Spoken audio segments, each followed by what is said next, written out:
Yes. All right, thank you everyone for the patience on the audiovisual. So thanks for joining the HPC workshop of the summit. We got a deep lineup from presenters today, 1 to 5, and then tomorrow from 4 to 6 p.m. And we're leaving the Wednesday slot open in case we want to have like general discussions or informal meetings and so on. So what I'm going to do is we already ate into some of the time. I covered some of this already this morning when we kind of just introduced what the HPC project. So just to give you an overview, what we want to do is provide a central area for collaboration around the HPC industry and deliver specs and market solutions that a variety of end users can benefit from. And we're kind of targeting super high performance computing, supercomputing, financial, and low latency analytics type of applications, and doing everything from innovating at the systems level down to the silicon level. And the presentations today will get into some of that. So, like I said, we want to provide a platform for users throughout the market to collaborate on and kind of converge on things that can be basically plug and play and basically service the end users, and also kind of bring the suppliers and community to collaborate so that systems from a variety of suppliers can work together. So when we established the project charter, we focused on basically fully open heterogeneous computing.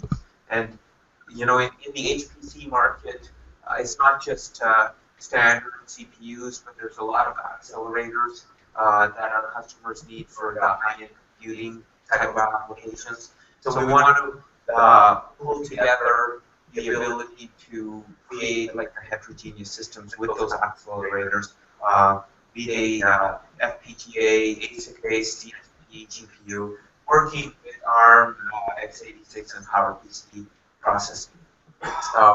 We want to look at ways of creating energy-efficient computing with high density.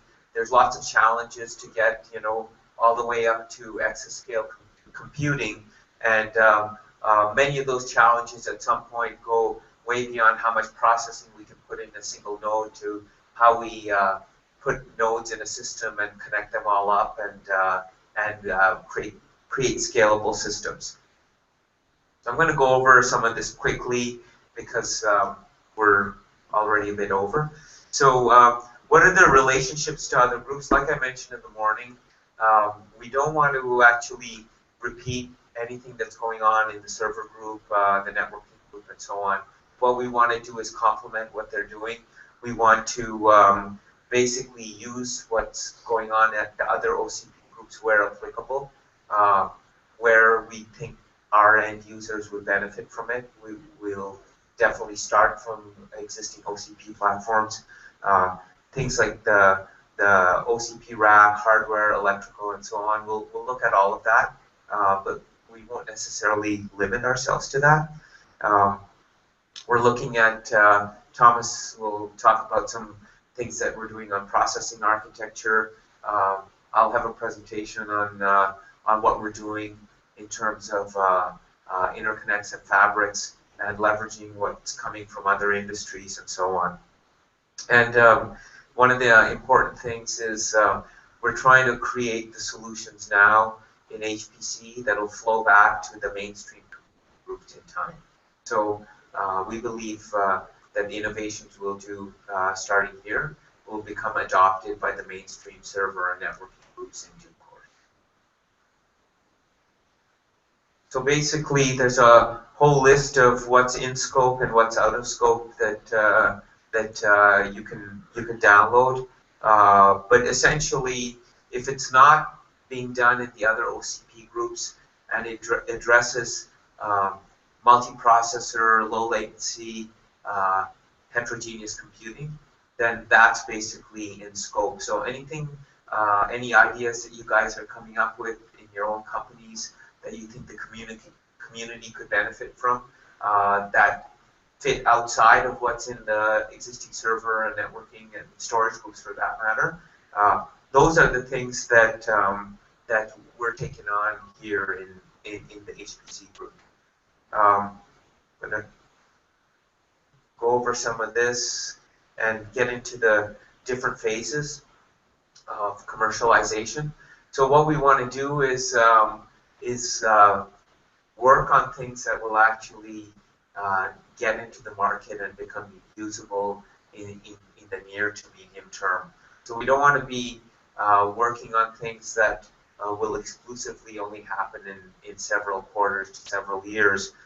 We want to be able to take what some of you guys already have in your labs, what's already being developed in the industry, and in cases where they might need some modification or some new features to enable the mandate of the HPC group, do those kind of in phase one. In the phase two activity, what we'd like to do is take the existing silicon that's in the market and create platforms that will become usable in the 12 to 24 month window. And then the phase three is using the open silicon specs that we'll develop. Hopefully we'll have vendors adopting the interconnect, the architectures, and so on, so that silicon chips from different vendors can all work together in heterogeneous systems, or ASICs for that matter, that your companies might be developing in-house, would then be able to work with other silicon that's available from the ecosystem. So we've been having some discussions with some of you in terms of what might be coming in the future, and what products that you have in-house that you're thinking about contributing to the community. And over here is just a short list of things, but some of these will be covered in some of the presentations. So rather than get into the details of it now, we have some presentations and we have general discussion slots to discuss how some of this stuff might be submitted in time. So we could actually kind of stay on track then. And the next presentation would be from my colleague Pekka Varas. He's CTO in TI's catalog mass market group, and he'll be speaking about some of their ARM and DSP technology and how it can be adopted in the OCP to service the end users. So Pekka, if you come up, we'll plug you in, and you can take over the mic and start with yours. Are you on VGA or HDMI? Either one? Okay, just stay on VGA then, because we just had VGA working. So, yeah. The music wave so that we don't miss there.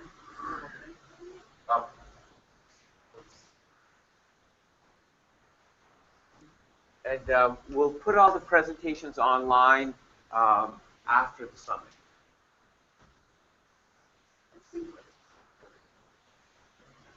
Okay. So I'm Sven Kavaris. I'm the chief technologist for the catalog processor. So not the calculators, but TI still does digital. So we do the DSPs and the ARM Cortex-A devices. So I was going to talk a little bit about heterogeneous computing, or kind of why not just one kind of core. I guess it might be obvious, starting to be obvious to people, but anyway, talk a little bit about that, and then a little bit about integrated networking in an SoC, and I was going to use a couple of example systems where one is with the HP Moonshot, with kind of a interesting, because it's got a couple of different fabrics there, and use our SoC and that example a little bit, and then talk about also rapid I/O based compute from ProGrind. Okay, so just one sort of a warm-up slide. I took this from Bradley McCready from IBM, the IBM fellow. He showed it in Lindley conference 2 weeks ago. Just yet another way of showing it, but it's sort of starting to be fairly obvious that the sort of the linear line on a logarithmic scale, that path is sort of done, but to keep up with the, especially if you consider power and cost, especially as you consider both, but there needs to be some sort of step functions. You need to do something to keep up, and that's where the typical answer nowadays is you need more than one kind of core. So instead of just having a whole bunch of the same core, augment it somehow. And okay, yeah. So basically, either have I guess the GPU is led the way, but then it's also inside the ARM world, the big little stuff. You have a big core and little cores. That's kind of the same thing again. That rather than have just one kind of processor, have two. And then of course there's good examples of the FPGA gates being added. The Microsoft had very nice visibility with their being searched with an FPGA offload. I don't have a reference here for that, but I'm sure there's other similar stuff coming. I guess Intel's also hinted towards that. So okay, then kind of coming back, I guess. Okay, we're TI, so we believe DSP has its place in the efficiency chain for certain parts. It doesn't solve everything, but we're coupling it with ARM, not necessarily because, I mean, there other cores are good as well. PowerPC is good, but it just seems like the just give me Linux and ARM or x86 is the path of least pain. And so we've accepted that path, and of course we can't really have an x86 on our SoC, so we use ARM cores. And repeating that there are lots of good cores, and nothing not to play ARM down or up. I mean, it's a good core, but not necessarily. There's no magic to it. I mean, it's just another core. Why it's so good is because it's so popular. That's my personal opinion, but yeah, that's the most. Oh, okay. I mean, one more on I stressed the VLIW there. So a little bit on what's a DSP, because people have a kind of a mindset of that you program it with assembly, and you have this main loop, and you're counting cycles. Sure, you can still do that with the DSP, but kind of the high-end DSPs. And now I'm talking run at like, let's say, a gigahertz or so. They're basically moved a lot closer to general purpose cores, and general purpose cores have included a lot of DSP stuff. So there's only a couple of differences left. And first one is the VLIW. Again, there's a VLIW general purpose course, but you push a little bit of the complexity up to the compiler as opposed to trying to do it in hardware at runtime. So that's that one fundamental difference between what TI-DSPs or VLIW cores in general. The compiler does upfront stuff instead of the hardware having logic that's trying to guess and trying to move things around to fulfill. So you move some complexity to the compiler, which is of course for power efficiency of a running system. That should be a good thing, assuming you can build that compiler. Okay, the other part that's left, I think I have a little bit of it on this slide. Yeah, it's so DSPs historically you had to explicitly move all data, so there was really no caches. First we introduced some program caches, but basically there's no put this main loop in my program cache, and once it's there, start running, and usually a ping pong buffer scheme of pulling in stuff to like an L1 level.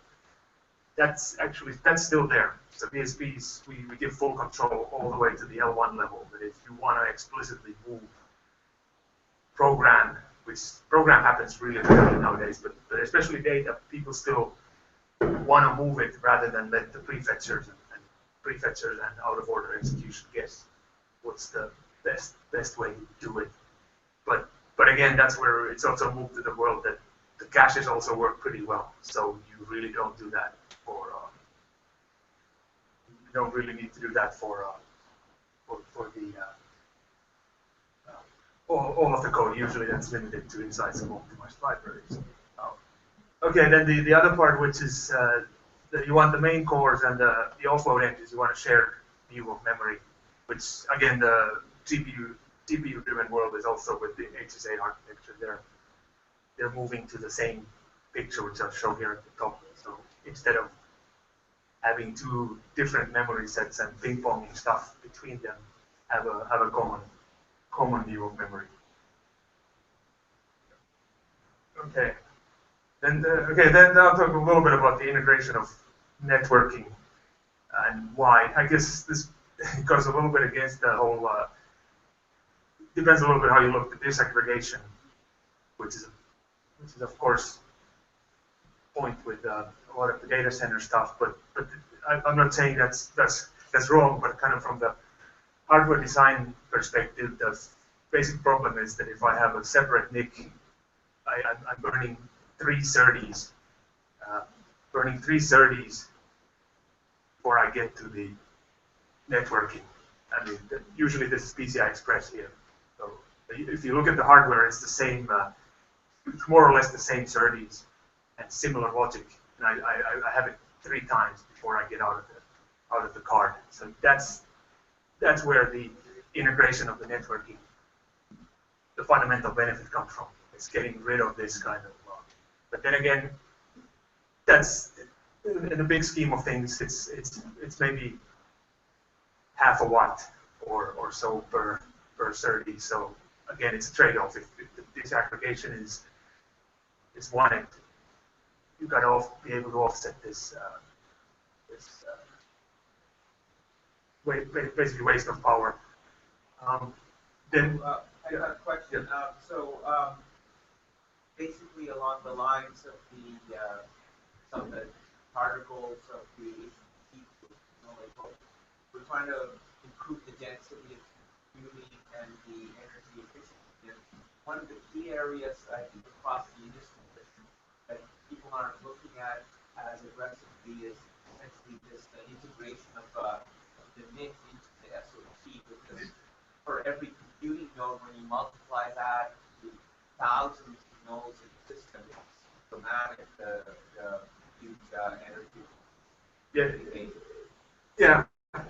I mean, but then, but then there are. I mean, I'm not saying you have to do it this way, but this is why, at least in the kind of the embedded space, where it's led to the integration of the networking, is that that wasted extra hop.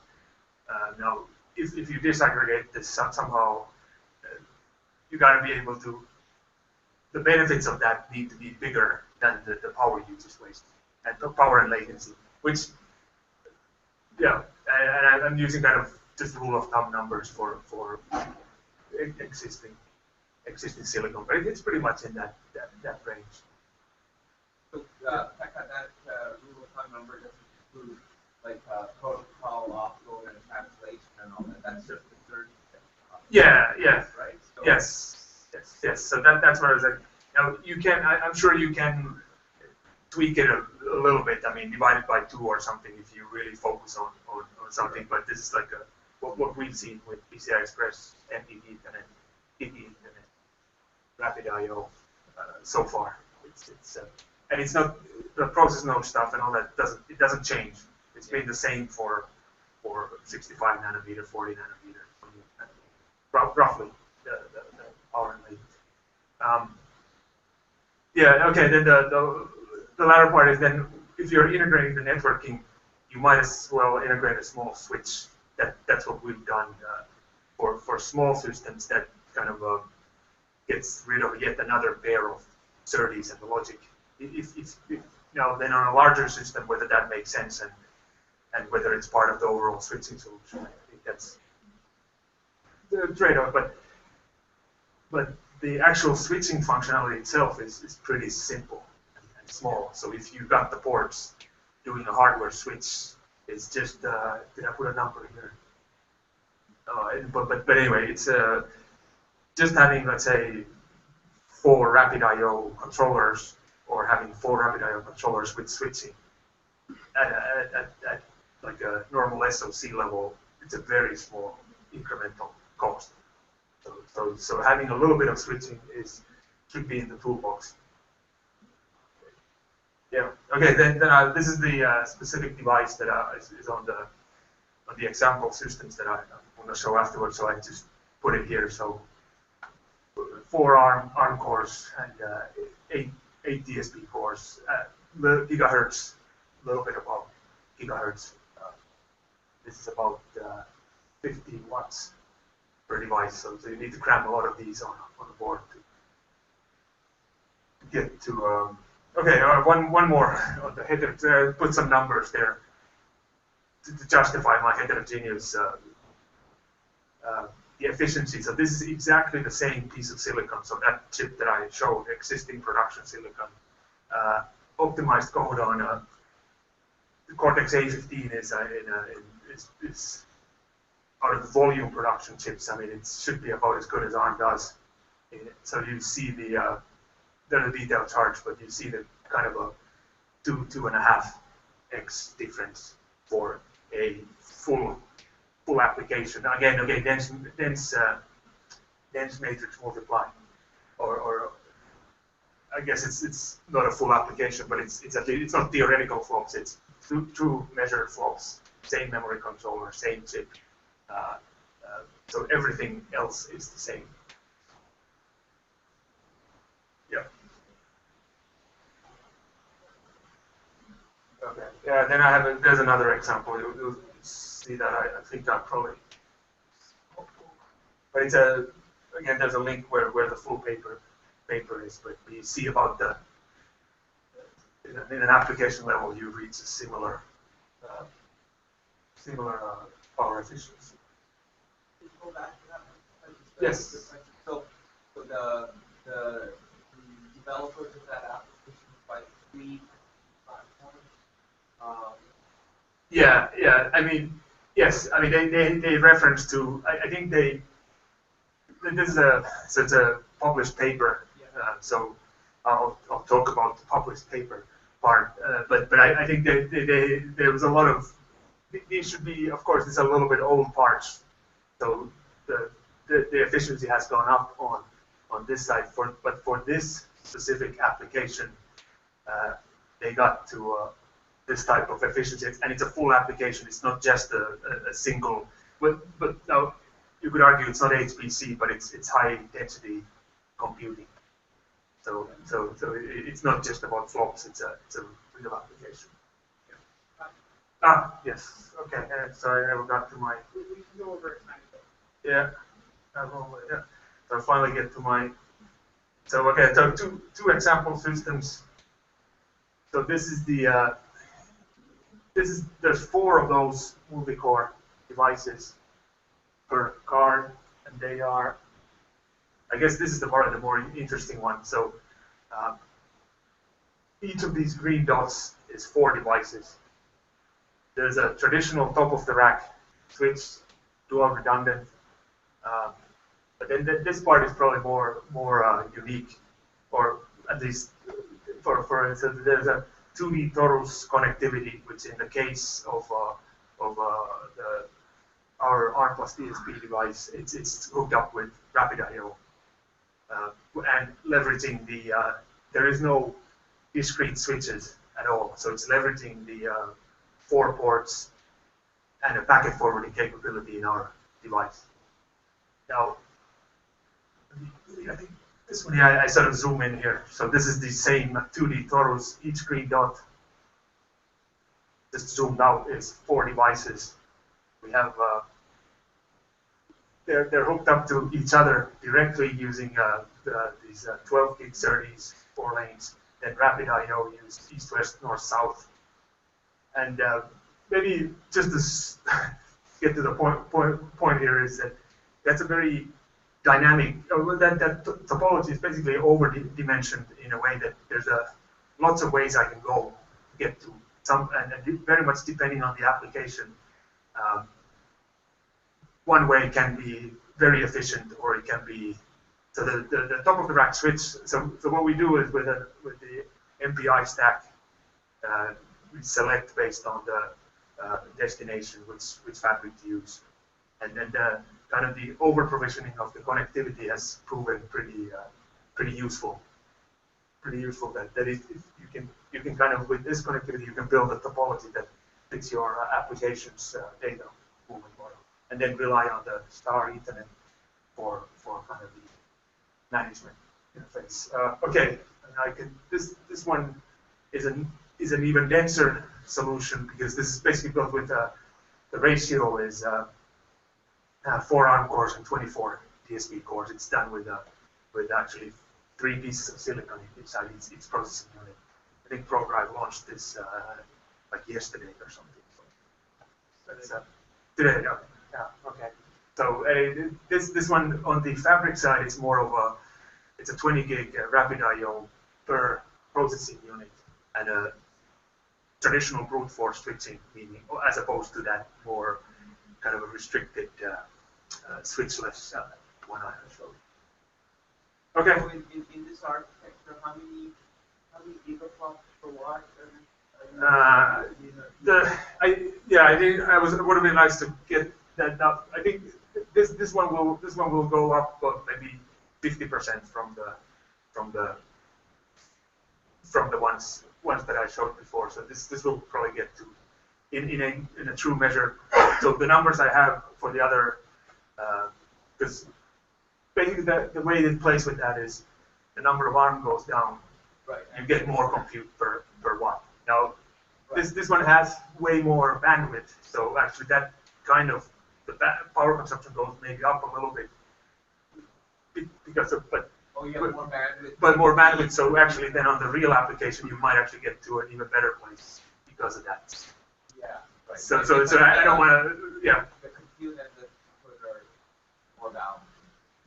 Yeah. And it's like any communication topology will work because it's a 20 gigs per port switch, as opposed to or 3 times 20 gig, as opposed to like a neighbors are closer than somebody who's farther away. Yeah. Okay, I'm sure I'm over my time. So there's yet one more system, which is from Advantech using 10 gig Ethernet. It's the same as. And that's in OCP 21-inch server. Yeah, actually, I think it's the 21. Actually, I should know, but I don't. I found it on the Advantech. Yeah. I'm actually not too familiar with this system compared to the other two. Okay. All right. So are you done, Pekka? Yeah, I was trying to squeeze it in my allocated time. So we can have some questions for Pekka, but after the first 3 sessions, we'll also have like about 2 minutes for a general discussion. So if you have questions, do another way. Sure. Box ratings, are those usually for single or double? Yeah, I tried to be the engineer honest and show which ones. So usually the big numbers are of course single precision, but I do have some.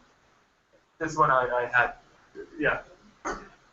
So, yeah, I know. And in the real HPC world, it tends to be the double rules, but in the kind of the embedded like space, often single's fine.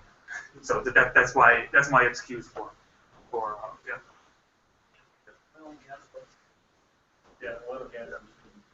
Yeah. And even exploring now that the 16-bit half precision, or I don't know what it's going to be called. Then NVIDIA launched it. I think there might be somebody from NVIDIA here. So there we go. Yeah. I mean, if you look at it from the pure hardware designer chip perspective, that's a hardware guy would do that. And if the software guys accept it, the hardware is going to be more efficient if 16-bit is enough. But somehow, I don't know, I'm not a big fan, but it's like,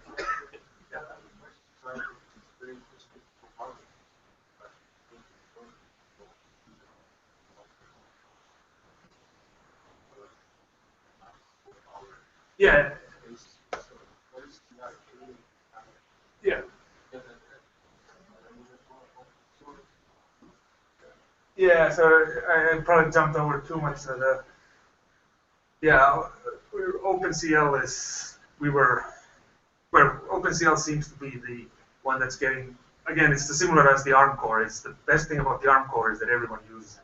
So it looks like OpenCL is getting traction. I especially like the FPGA guys demonstrating it, that you can now program. I think both Xilinx and Altera are showing. I forget which one was leading the way, but both are now showing.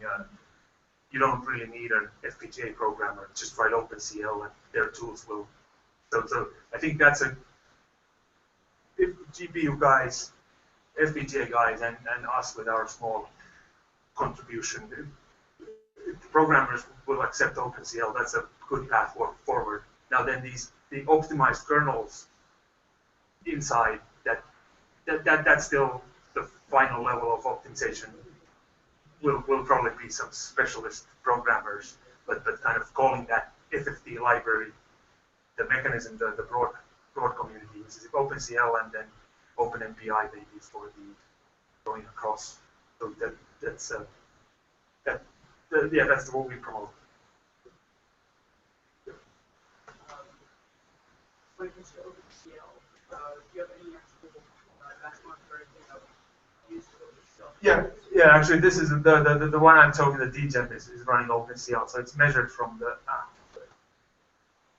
We ship that actually with our when you download the software kit. This stuff comes in that. But yeah, this is run from the ARM. From the ARM, just executed inside the ARM or OpenCL dispatched to our optimized library on the. Yeah, yes, I think we do. I gave you the open forum. I had to be. I picked something. I think, but our general approach is, yeah, we put those, as long as there's no third-party IPR issues, we put them actually part of the examples. I think we have, yeah. My worry, I don't know, big fan, yes, different. Yeah. OpenCL, memory or hash.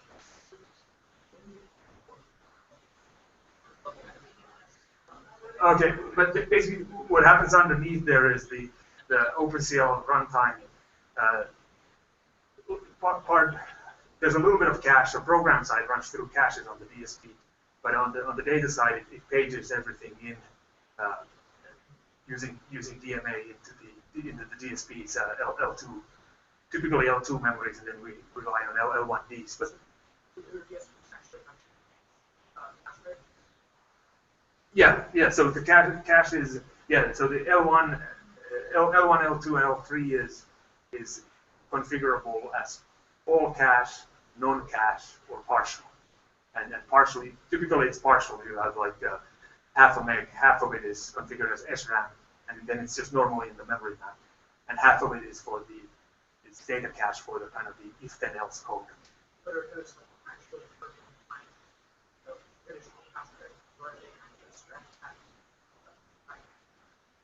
it's hard. So the hardware is configurable, reset time configurable so there's a fixed locations in the memory map that if you set at boot with bit certain way, there's going to be SRAM at a fixed latency. Let's say for the L1, yeah. So there, but are there that are anything that's in in this generation, you have to basically use on the Linux side. You have to use contiguous memory to. There's a poor man's MMU, so these memory page extenders for the DSP. But basically, you can't do 4K full pages. You usually take a big chunk, and then the DSP and RPC sync. Actually, that's not Well, it's efficient. It's the efficient man's, but that's the whole trade-off here. There's only a limited number of those who are willing to spend that efficiency, and at some point, it's trying to balance between those two. Yeah. That's. I'm personally, the MMU is so well proven that I think, I don't know, I kind of trust it. I trust that path that okay, we got to go there, and we will go there with the DSP, but not what's called yet. I will try it. Well, for there's that, I don't know, 10% or 1% of programmers who so will allow, always have it. You can always turn it off. Yeah. Okay, so let's get Eric up here. What we'll do is at the end we'll bring all the presenters up to do a Q&A or a discussion after this round. Thanks, and sorry for taking a little long. We do want interactive discussion. We don't just kind of one way last week. Someone forgot his phone? Someone's phone? Who lost his phone? It was me. I was not.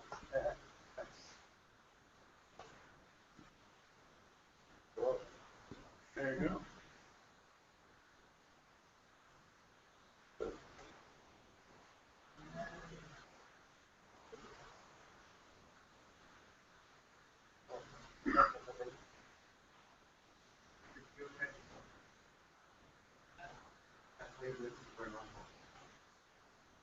Yeah, it's the act in France. What's the big open body of water though? Top middle. It's a lake. It's a lake? It's Lake of Geneva. Oh, okay, yeah. No, I think it's the mountains, but my kids are sailing a lot. Right. Did a mistake sometimes. He's living in Antibes. Ah, yeah.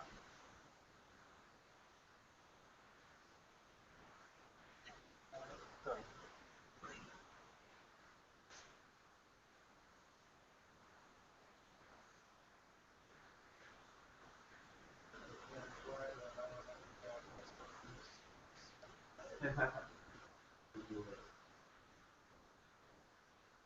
Your water is cold. Okay, so I have several bad news for you. The first one is that you will have to suffer my terrible French accent for 20 minutes. The second one is that we are not involved in OCP stuff yet. We signed our applications a few weeks ago, and today we didn't have think about taking advantage of the OCP initiative within our HPC strategy. But I am here to learn about you and from you. So hopefully at the end of the summit, I will have some ideas, or you will give me some ideas of how we could play with OCP in our HPC strategy. But outside of that, I am in charge of running a new business on big data servers and big data infrastructure, and we definitely have a volunteer to go on OCP like hardware for big data. And the last bad news is that it's marketing stuff, so it's boring marketing stuff. So even if I am responsible for running a business unit, I used to be the head of the HPC research and development for several years. So I hope I will do my best to give you some technical flavors on some boring marketing stuff. The first question is, who is knowing Atos? or 2 guys, 3, 4, 5, 6 maybe. Wow, I am impressed. Atos, it's a huge company in professional services. It's a 10 billion revenues company. It's number 5 worldwide. And Atos did acquire Bull, my previous company, by end of last year, sorry. And Bull was a very old IT company. It was 80 years old. And we were on the HPC business for more or less 10 years with a product range you might know, BigC HPC supercomputers.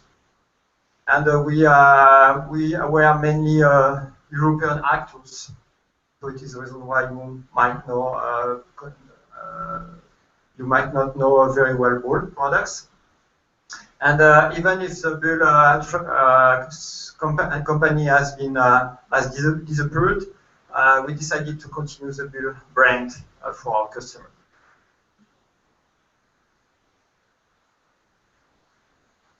And our positioning on HPC up to date is more on high-class supercomputers. And we mainly focused on high-end supercomputers with a petaflop class system. And we delivered most of them during the course of the last years. And it's really important for our own strategy because we mainly focused on high-end environments more than middle range or smaller systems. So at the end of the day, to place ourselves on the market, we more compete against Cray than against HP, for example.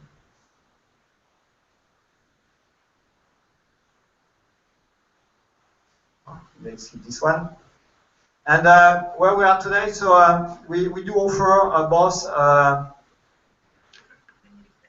air-cooled system and water-cooled systems, and it's mainly based on blade chassis, embedding both blades and the first level of the interconnect, which is InfiniBand. And for the air conditioned system, we do offer a classical air conditioning environment, or we do have also a water-cooled door to improve the PUE. And for sure, with a fully liquid-cooled system, we have a PUE very close to 1. And with air-cooled doors, we could achieve less than 1.4. And it's true, as we already discussed, that this energy efficiency and the energy cost of the system is a big challenge for the next years. I'd like to mention too that we are focusing not only on scale-out environment with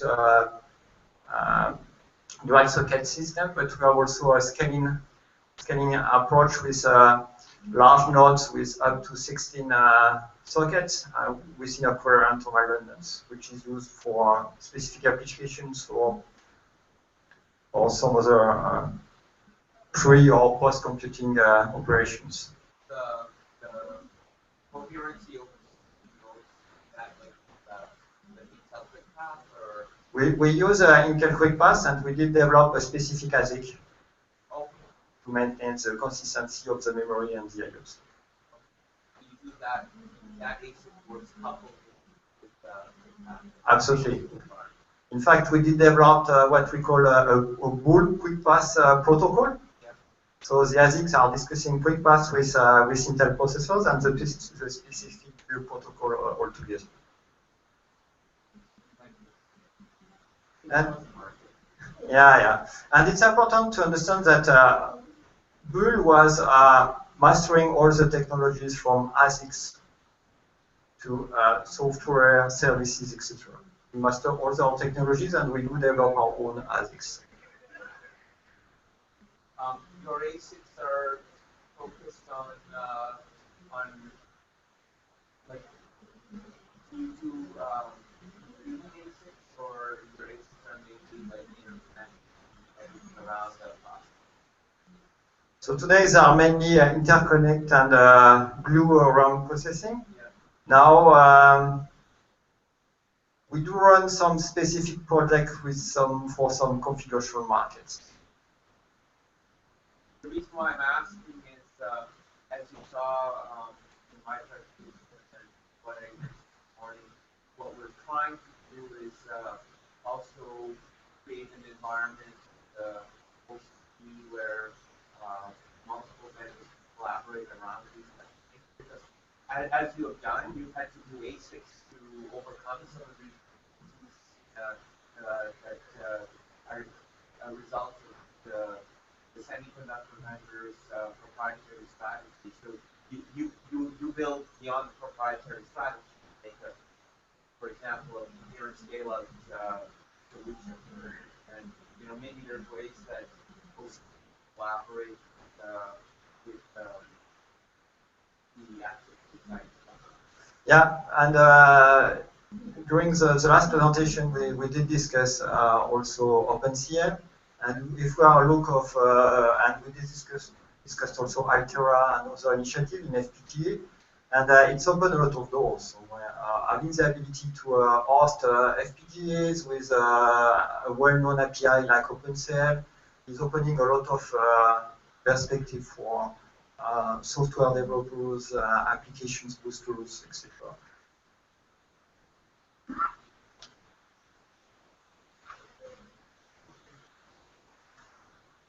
So this one is really marketing, but you just remind us that HPC is everywhere, and we are running modeling and applications everywhere for climate, for escort, etc. It's, by example, very interesting to know that today, if there is an earthquake and a tsunami somewhere,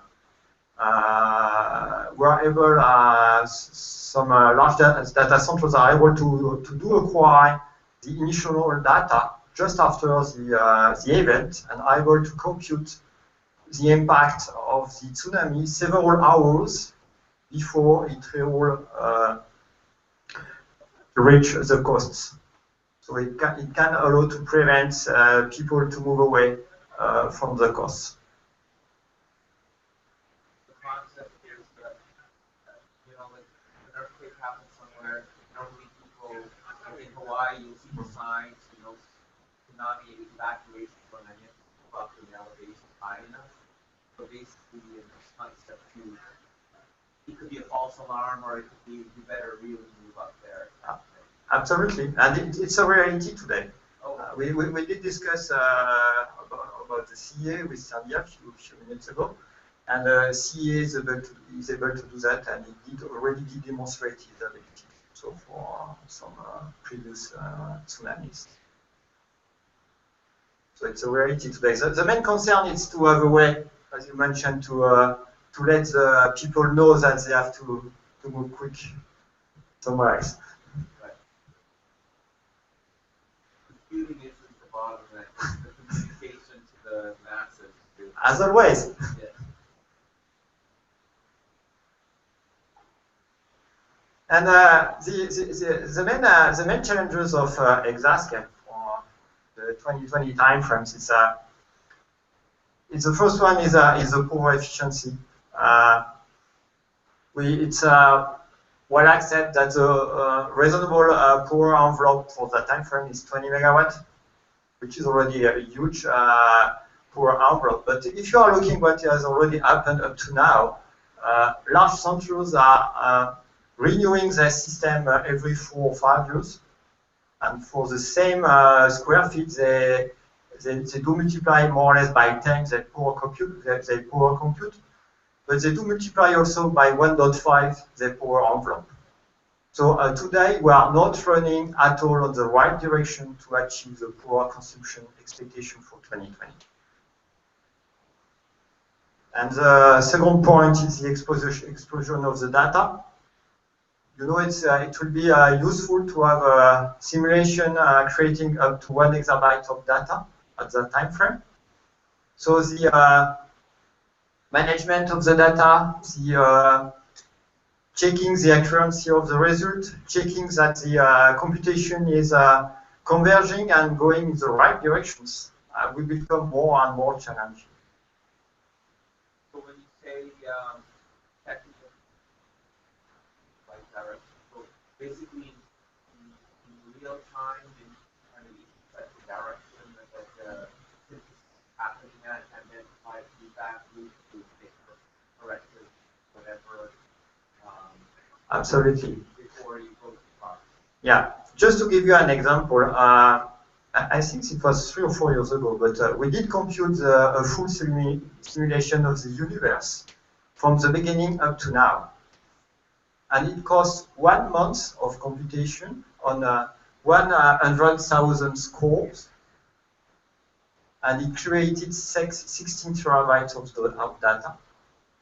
You know, when you afford the cost of 1 month of computation for full petaflop class system, you need to check 2 times that you are going in the right direction.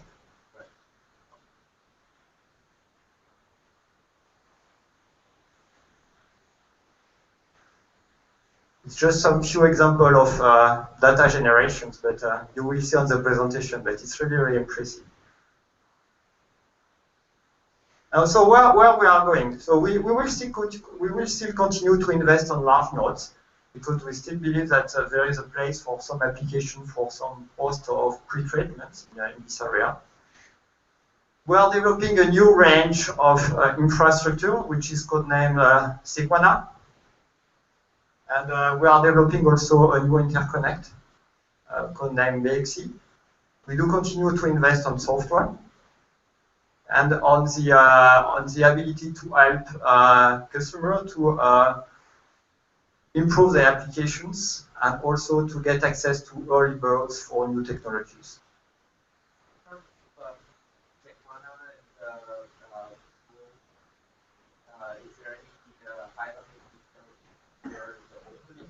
It is coming.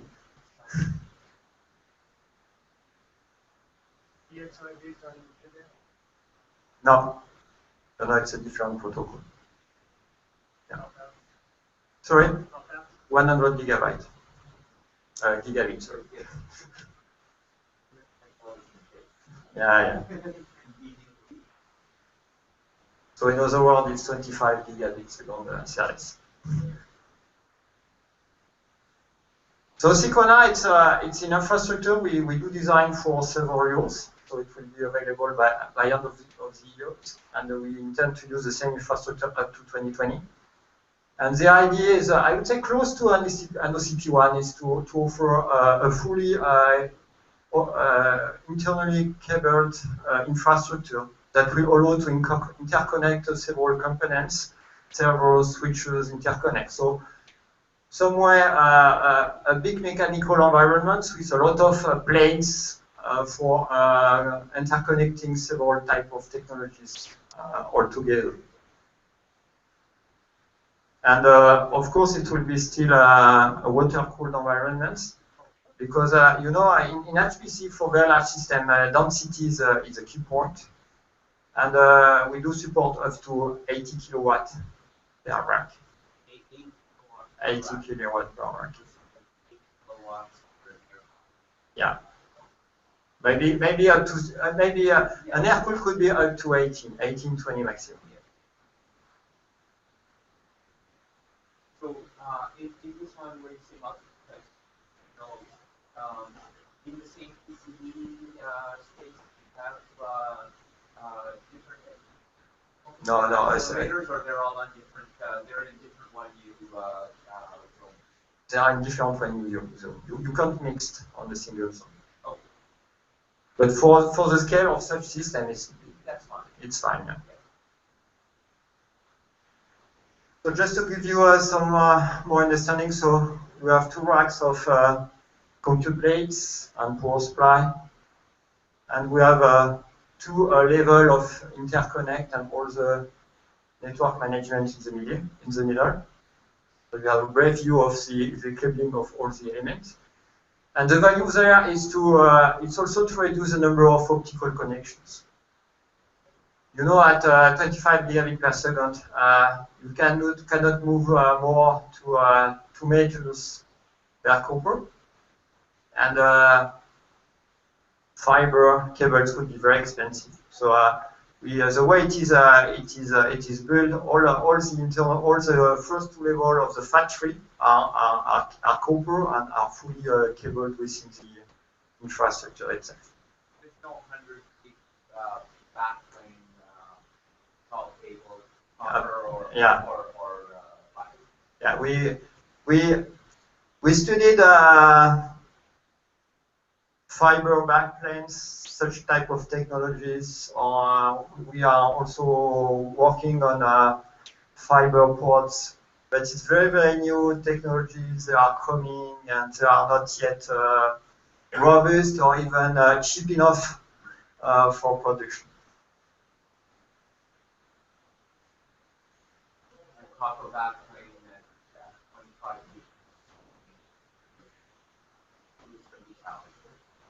gig. It is. But you know, we learned a lot with our largest MP system because it is based on 2-socket modules which are interconnected by cables. And you know, we are running the same SerDes technologies. So we have a lot of experiences in this area. We learned a lot during the past. So we do work on a new interconnect technology, which is named BigC. And the main reason why we decided to invest in this area, it's because with InfiniBand you get a very good technology, except on 2 points. The first one is you don't have any real hardware accelerations, and the second point is that there is real differences between benchmarks and the real performances on production. And it is 2 key points we really focused on when designing this new technology. Everything is done in hardware, so there is no CPU penalty at all to run, by example, MPI primitives. It's fully based on Portals 4 specifications did by Sandia and also with the involvement of Intel. And all the Portals 4 semantic is fully supported by the hardware. Which is the first point. And the second point on with this choice and the choices we did for the physical layers, and this is the reason why we are not InfiniBand compatible. We expect to offer the same performances either for benchmarks and production. EXI silicon be available by that, or could others potentially develop EXI? We are open at this point. So if you get interested, just let me know.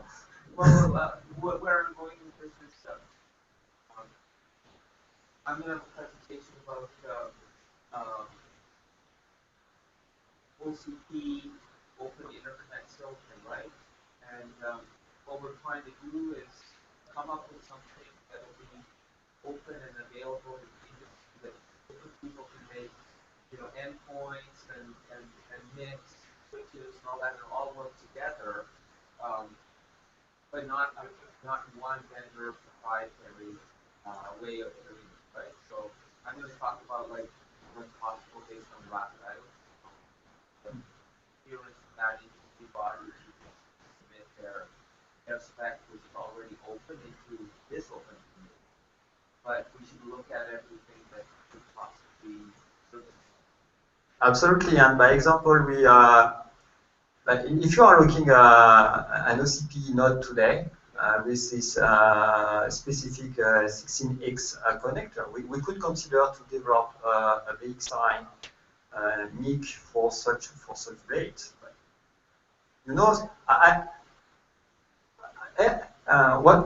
Liquid cooled systems are very specific, and it might be difficult to move such design in an OCP environment, but it is quite more easier for air-cooled environments. And it's true that for the future, if we are looking at all our air-cooled developments, it may make sense for us to stop having full build designs or full now Atos design and moving in something in community with OCP. So. We can explore business models that everyone, the key is best from the industry, but leveraging like the volumes across allow us to achieve way beyond what we can do. Yeah. Right? So, And somewhere, from a software standpoint, we are on this road with BigC. You know, it's as I mentioned, it's portal for semantic, and all the portals for development we are doing will be provided back within the community. By example, we work on the Luster plugin, on OpenMPI plugin, etc., and all these open source project plugins will be provided back to the community. So we don't intend to have a pure build product reserved to build customers, etc. So.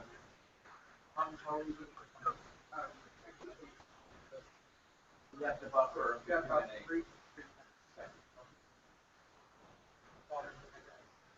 I am close to the end, so we already discussed this large SMP nodes. We focused a lot on software. We did discuss earlier that hardware is nothing without software, so we have a very big investment on software. And the good point is that in software, we already very well understand what is open source. So it's a very good starting point for moving on hardware too.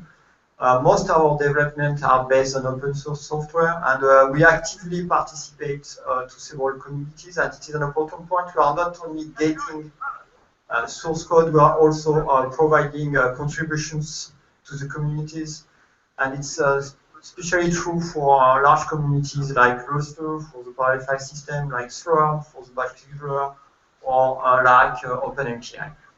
Or PAPI, also we are a contributor of PAPI, and also to the support of performance counters. And the value we are providing there is that we are not only providing a software to run benchmarks, but a full software covering management, file system, libraries, middlewares, and more importantly, everything you need to maintain an healthy system for production.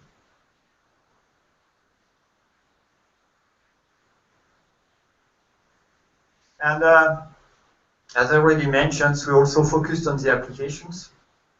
And we do work with partners to improve applications, and we also get access to new technologies in our labs before being them available on the market. So we are running a big effort to be there on the Exascale. We are more than 400 people focusing on the pure HPC research and development, both on hardware. And again, our value is as Cray or some other competition. For sure, we are not alone on the market. Is that we master everything from silicon to blades to racks to infrastructures to software, services, etc. So we are sure we'll be there. And again, I wish that I will learn a lot from the community during these 3 days, and that next year I will be back with some OCP proposals for matters. There's one question over here. You have mobile data centers. That like the data centers run by like carriers like Vodafone or Orange, that type of data centers, or like mobile data centers? No, it's having outdoor infrastructures. Truly mobile. Yeah.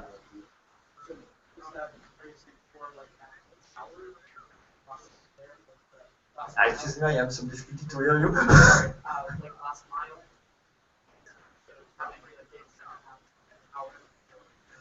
No, it's containers. So it's 20 feet or 40 feet containers with all the infrastructure developed to host either air-cooled or water-cooled environments. All right.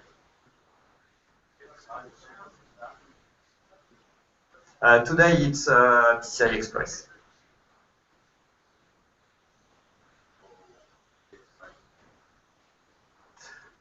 So we have two different components. The first one is the NIC. So it's a BigC NIC connected to the PCI Express bus of a CPU. And then we have a switch. And the specificity of this switch is that it's a 48 port. 48 ports. Yeah. Wow. It has been, I would say, it's not very difficult from a logical standpoint, but from a physical implementation, it has been funny. Yeah.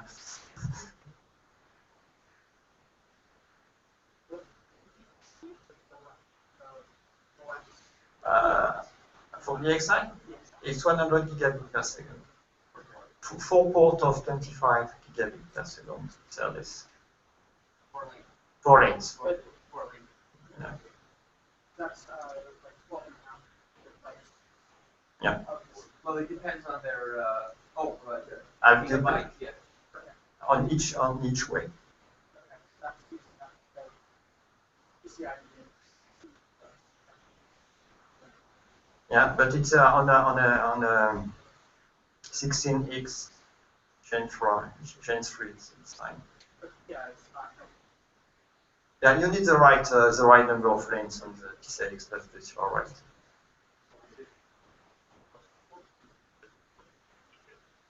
Sorry.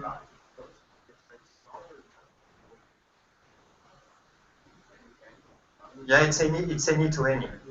So we support any kind of technologies, of topologies. So we are mainly focusing on factories, mesh of factories. We are looking for a flattened butterfly, but it's quite more complex because you need more information. Your head-on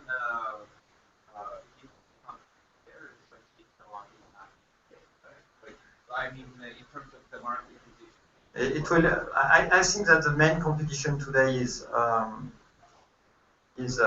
Mellanox, and tomorrow it will be a Storm from Intel. But when everyone has their proper operating market and X4, Storm Lake, and yeah. And anyway, we will continue to offer InfiniBand too, because we have a lot of customers using InfiniBand, and it would make sense for some class of customer to stay on InfiniBand too.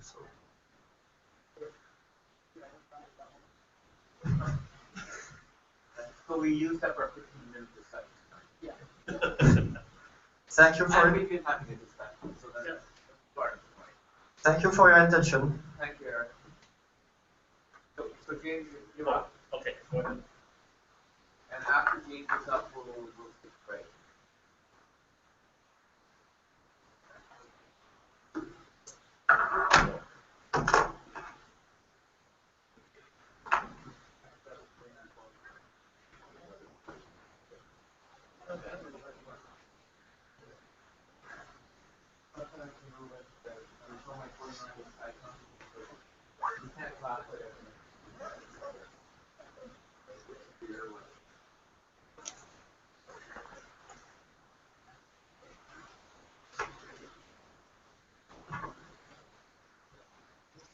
Okay, well, good afternoon, everyone. My name is Jim Hang, and I'm from Sandia National Labs. First of all, I'll have to apologize for not using the OCP template. Sandia is not a member of OCP, but we're very interested, and maybe next year I'll be using the proper template. But okay, what I'd like to talk about is Sandia's efforts in the development of a set of what we call co-design capabilities, tools and resources to help us with hardware-software co-design. And the reason why OCP has attracted our interest is because we're very interested in the opportunity to treat open source hardware the same way we've treated open source software. Within Sandia and the Department of Energy, for over 15 years now, we've had a policy of trying to support open source software. And I'll talk about a little bit about some of the system software that we've developed that's open source. Kind of an open question for us right now, literally an open question about whether hardware can be open in the way the OCP is pursuing it. And if so, that's something we're interested in. Let me also mention, I'll talk about some acronyms. So, Sandia National Labs is a Department of Energy, or DOE National Lab. Specifically, we support the National Nuclear Security Administration, or NNSA, and our high performance computing program is Advanced Simulation Computing. So you'll also see ASC in my slides.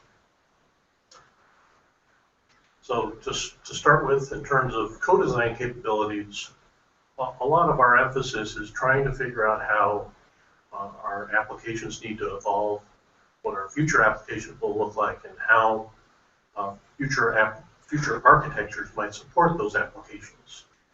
And kind of to bridge this gap, we've been working on a number of areas. One is the development of something we call proxy applications. The Mantivo project received a R&D 100 award 2 years ago. Basically, it's a collection of code kernels, source code, that is open and freely shared with the community. These kernels of our applications really represent some of the key bottlenecks in our real codes, but they're condensed down to perhaps a few thousand lines of code rather than multiple hundreds of thousands of lines, which most people wouldn't want to look at anyway. But the fact that it's open means you could use this to characterize our real applications. You can use them as benchmarks if they're frozen. But really, the more interesting use of these proxy applications is a vehicle for collaboration and communication. The reason why we share the source code is so they can be refactored for various architecture-centric implementations. The next capability we've been developing is something called the Structural Simulation Toolkit. It's actually an architectural simulation framework. I'll just mention it's open, and R.N. Rodriguez will be talking about that later this afternoon. Another capability that we've been working on developing for several years now is a set of advanced architecture testbeds. Oftentimes, these are pre-production systems, and in fact, they're really more valuable when they're pre-production because, again, it's a catalyst for collaboration with our industry partners. In the case of testbeds and our architectural simulation work, I'll just note that these are also vehicles for a lot of our system software exploration, not just applications. The last capability we've been developing is a set of proxy architectures or abstract machine models. And these are supposed to be non-proprietary descriptions of the advanced architectures that are coming from industry, or perhaps advanced architecture concepts that we're developing on our own. But nevertheless, the fact that they're open and can be shared with many of our application teams is important. And so this graphic I've shown built on the side is actually important. There's some important symmetries here. A lot of the work we do with architectural simulation can be used to model our existing test beds in a sense for validation. Another thing to note is that the proxy applications that we've been developing are really intended to be a communication vehicle for industry. So companies can understand how our real applications work, but without needing to dig into real applications. Conversely, the proxy architectures are really meant to be a communication vehicle for the people, the scientists back at the national labs that are developing future applications. Just a few more details on the proxy applications.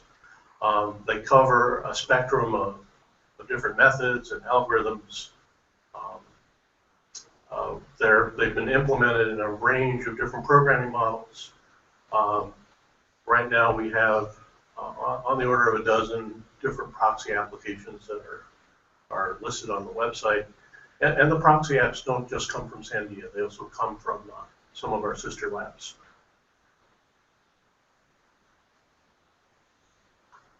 In terms of proxy architectures and abstract machine models, this is actually a joint project between Sandia Labs and Lawrence Berkeley National Labs.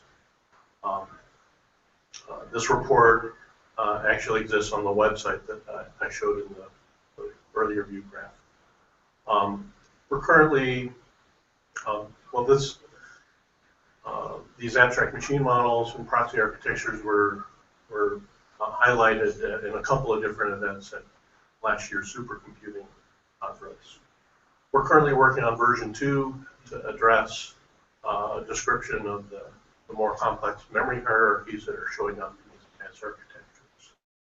And then to take the node level descriptions and generalize them to more system level descriptions of what a real system looks like with different types of hardware partitions.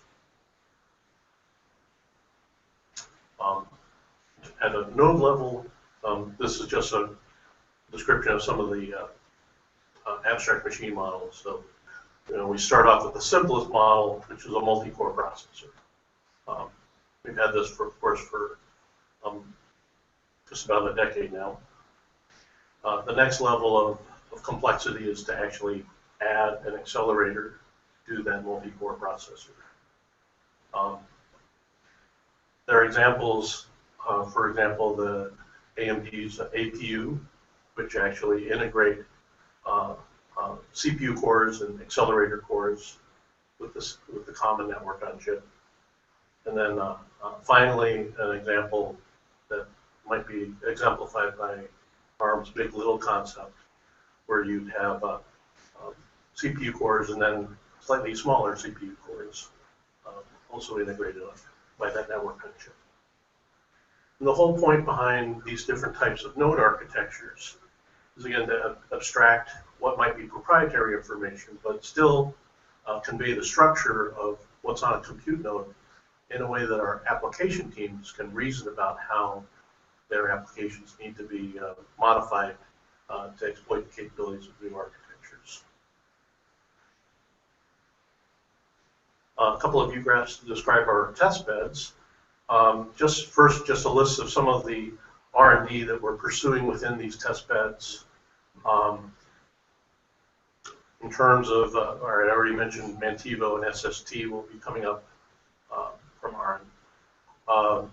Eric mentioned Portals 4.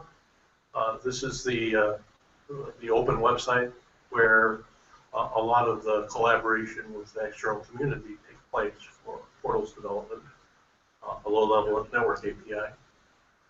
In a similar vein, we've been working on an open source lightweight kernel called Kitten, which is a compute node OS that's intended for large-scale supercomputers. Another area of active development is the work in the area of Power API for high-performance computing. I guess I should have realized that this is also an active area for OCP, and I'll have another view graph to describe some of that work. But Sandia has been trying to catalyze efforts of a lot of companies to standardize the development of some power management APIs for the HPC community. Just a graphic briefly to show the evolution of our test beds. As you can see, we've been following and tracking all the main players, Intel, both Xeon and Xeon Phi, AMD's APU technology, various systems with NVIDIA accelerators, IBM power systems, some ARM 64-bit ARM systems, and got one test bed that we've been will soon be followed by others, but to explore Micron's HFC technology. I guess I won't go over this in detail, but these are the specs on some of the key test beds that we have. They'll be in the slide set.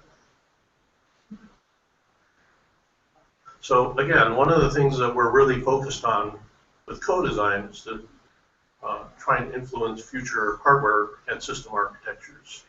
Let me pause for a moment and just say, with respect to influencing software, we're used to doing that. We're used to reacting to what new architectures are coming from the industry and figuring out how our applications need to be ported, what kind of system software changes we might be able to make to ease the transition, kind of buffer our applications, and allow them to work efficiently and in a performant way on new architectures. So the Department of Energy has been trying to influence future architectures in a couple of ways. First, we've been funding and cultivating a number of R&D projects with industry over the last two and a half years. And they're listed here, a lot of the usual suspects for us. Most of this R&D has been at the node level. There will soon be a new set of RFPs to try and develop advanced concepts for system level designs. Yeah. So obviously, perhaps that would default the cultivation of BigC R&D collaborations at the event level.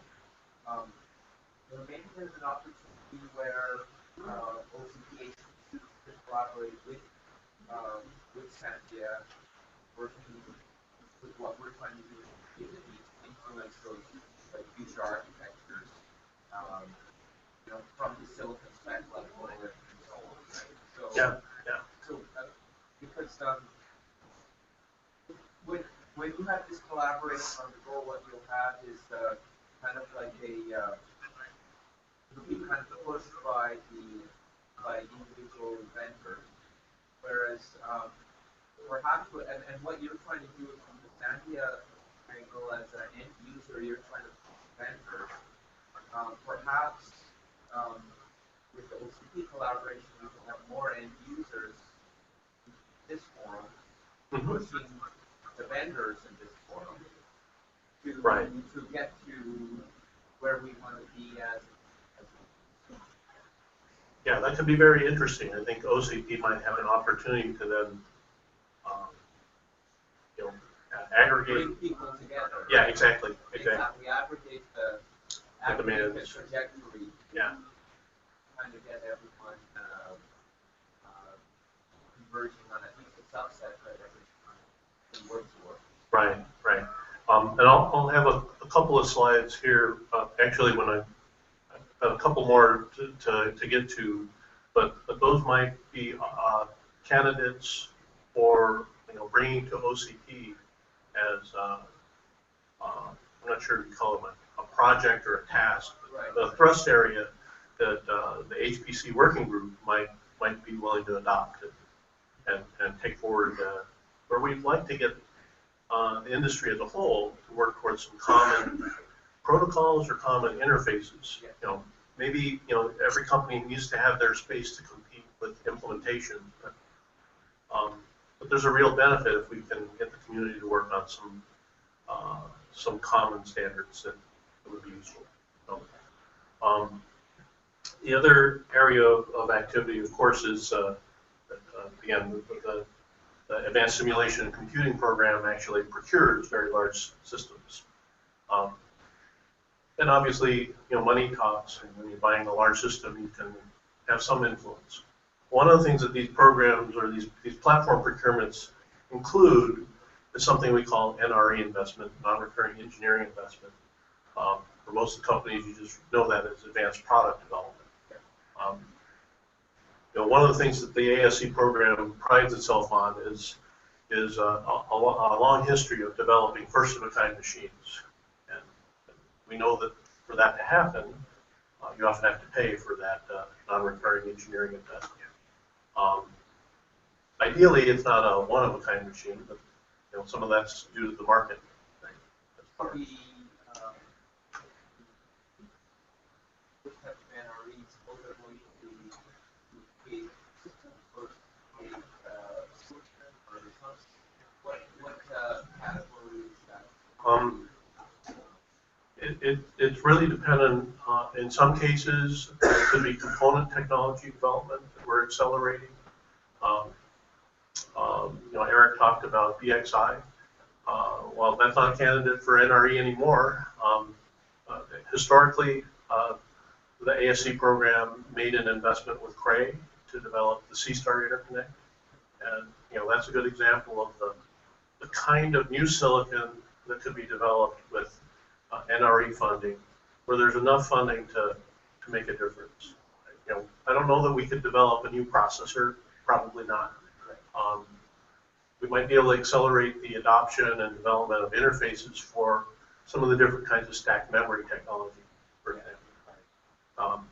There might be, in fact, there are areas where, for our current advanced technology system, that's slated to be delivered, first phase later this year and the second phase next year, advanced technology in the area of burst buffer design and deployment, and the power management API that I'll discuss here. So that's actually listed in the sub-bullet. That's an NRE investment for our Trinity advanced technology system. The first implementation of the power management API. Another area that, and so I mentioned power management, another area that DOE is investing in, along with several other agencies, is a series of workshops on SoC technology for high performance computing. I have another view graph for that. And then I'll have another view graph for this last bullet point, abstracted interfaces for component integration. So to power management, we have version 1 of the spec published. This was an effort that was done in collaboration with I think almost all of the hardware vendors and quite a few end users and facility managers. I think overall the spec has been downloaded by people from 48 different countries, and the hope is that this will kind of seed the development of a community effort around this API. Now, the API is certainly not done, but version 1 is out there, and the team that's working on this is certainly actively engaged in interactions with the community. I have a working reference implementation, and again, as I mentioned, the first production implementation of this spec is expected to be deliverable for our Trinity platform. In the area of future architectures, the Department of Energy has been partnered with the Department of Defense and NASA and the National Science Foundation to sponsor an initial workshop last summer to answer these key questions about the applicability of a system-on-chip ecosystem, what kind of impact it could have on high-performance computing. Some of the results from that are shared at this website, organized by Lawrence Berkeley. We just had a workshop submission accepted by DAC, and so the second workshop will be this summer with the title of Design Automation for HPC Clouds and Server Class SoCs. So, certainly the plans are for some additional workshops to cover this technology area and opportunity.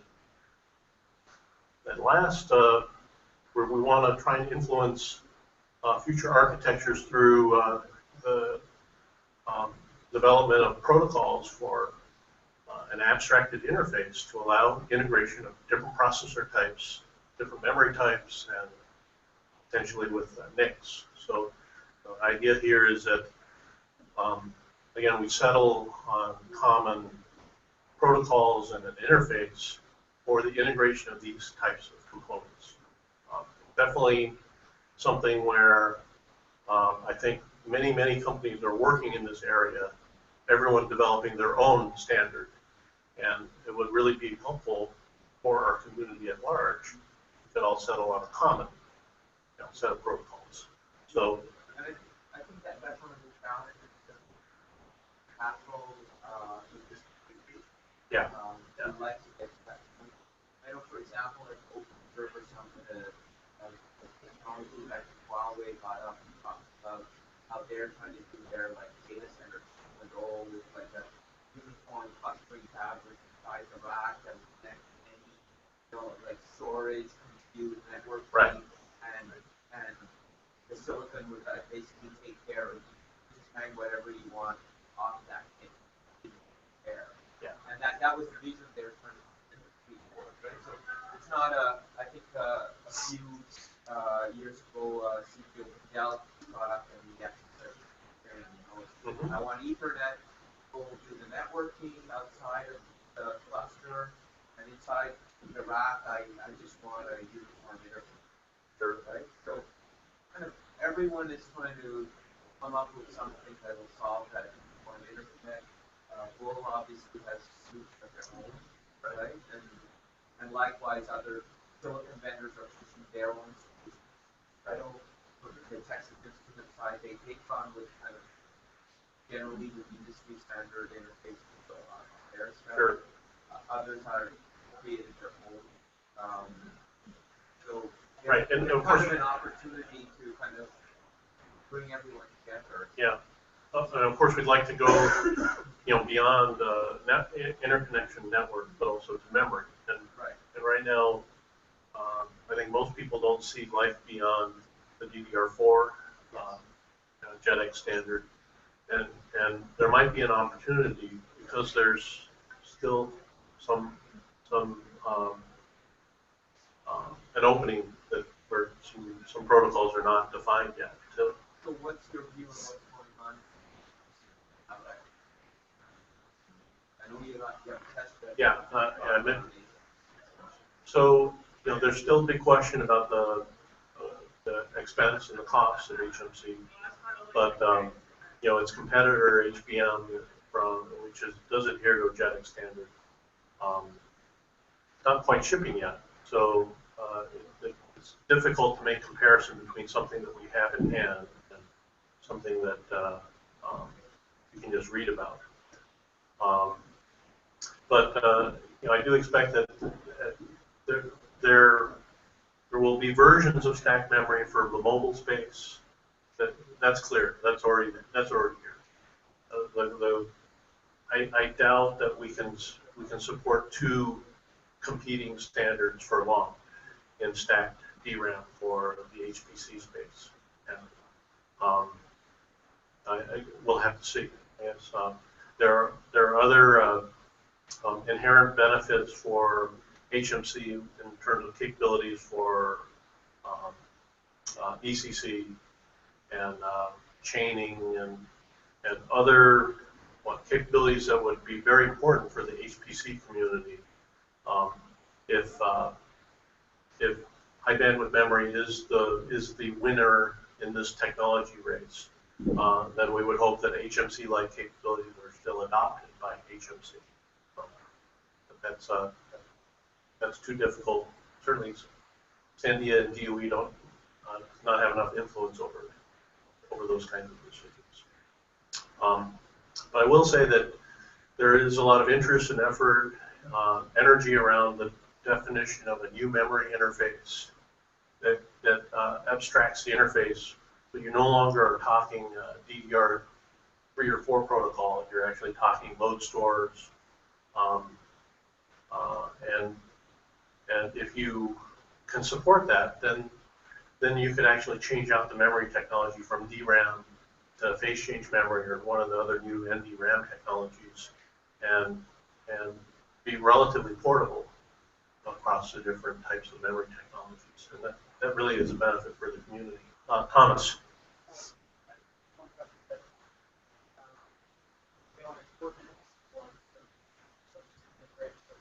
Okay. I just have one last slide. So. Okay. I just wanted to share a few thoughts on co-design paths. And while I didn't talk about reactive, proactive, or holistic co-design, let me just say there are many ways to get between point A and point B. And sometimes the straight path is the most expedient. Sometimes a winding path is more interesting, or perhaps it's more scary. But I want to share a little bit of poetry, just a few passages from Robert Frost's famous poem about the road not taken. Two roads diverged in a wood, and I took the one less traveled by, and that has made all the difference. And the bottom line here is, you're here for HPC. You're implicitly on a road that's less traveled by, and I look forward to working with all of you as we travel this road together. Thank you. On your last point, I think it, while we're on it, it's less traveled. But once we've solved it, then it will become It may become more traveled. Yeah. That's the whole idea, right? If we do the high touch, and then it goes. Yeah, the trickle down effect. I don't know if you'll be able to flatten the passage of scale here though, No. No. Okay. All right. Well, I'm sorry I used up all the time. No, that's okay. Thank you very much. Okay.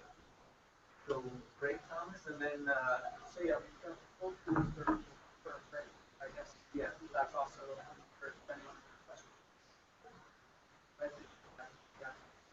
Should we come back in 10 minutes or 15? Or you have a set time? Yeah, so it's 48, we have the next thing scheduled out. we have one at 3, then 3:20, 3:20, 2:40, so forth, but then we have another general discussion. So yeah. So why don't we save it for the next general discussion period, and we can address the general stuff from the lunch up to that. Because I think everyone needs to break down. It's hard to know this. We come back to the time. Thanks, guys.